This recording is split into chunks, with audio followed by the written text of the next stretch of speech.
We're at the 2012 SPAA SMSF National Conference, and I have Dunn with me to speak about the importance of social media and the positive effect it can have on your business.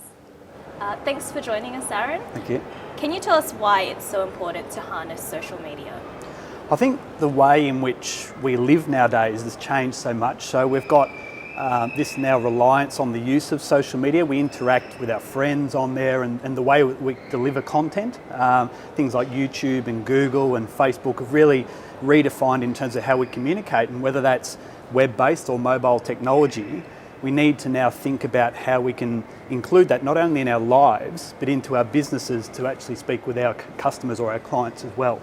And I think social media now being the largest component of the web and the extension of what the web is now, or a new version of the web, allows us to really start thinking about how we've got to build strategies and how we can deliver that communication back into our clients.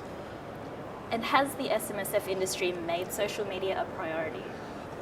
Absolutely not. I think coming from a professional background, we're probably very busy engaging in our everyday lives, and we're sort of, I call it the firefighter mentality, because we're really going around and we're trying to put that spot fire out and that spot fire out, and we don't spend enough time in our sales and marketing strategies. And I think more and more people, and we saw with the SPAA Russell research, that more and more people are going to media, mainstream media, to get information, and that control of behaviour will continue into the future. So you need to be a part of that to build your own brand and to build trust and engagement with these people to try and actually attract them into your business. And I think that's the one thing that the SMSF industry has to focus on moving forward, because what will happen over time is if you're not in that space, you'll just sort of get missed. And how can it attract more business exactly?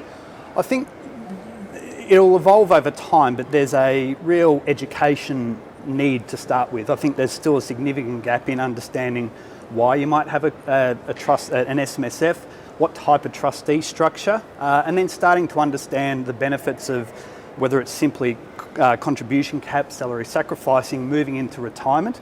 But I think then over time it'll start to integrate into, and they're starting to already, having these tools available to help people maybe do some basic analysis themselves and then take them into that next stage to say, well, I really need some advice here. And that's, I think the government has identified that with the FOFA reforms and the requirements for scaled advice moving forward, that people will look for this piece by piece type advice solution. And if you can get them from day one, hopefully then they become a client for a long time to work through the life cycle of what they need. And I think further to that, not only do you get clients, but if you can convert your clients into avid followers, then you can actually use social media to actually build your client base further. Great. And what other strategies could advisors be using? I think that there'll be really three themes I can see at the moment. The borrowing, I guess, continues to be an attraction. The fact that Australians are infatuated with property will continue to really drive that. So I think we've got to focus on the benefits of how property investment can work, whether you're using borrowing or not, or transferring commercial property. I think there'll be a bit around the benefits of market recovery. So, or even just in volatility, there's some strategies you can use. Now, maybe it's the advisor needs to understand that, but they need to break that down as to how clients can understand the benefits of changing pensions or whatever. And I think then more broadly, we need to be more focused on some of the estate planning and life risks. We're starting to talk about aged care and whatever, but I think having comprehensive SMSF estate plans and those types of strategies, and understanding the issues of what happens when you lose your marbles. Those sorts of things I think will evolve over time as well, and they're the things as advisors that I would really focus on to really go to your clients to help understand, because advisors are busy, and if we're going to be coach seekers, I think what happens is you can spend all your time being a coach seeker, but what's the value in that you're doing if you're having 6 or 7 meetings a day and all you're actually doing is talking to the same thing to your client?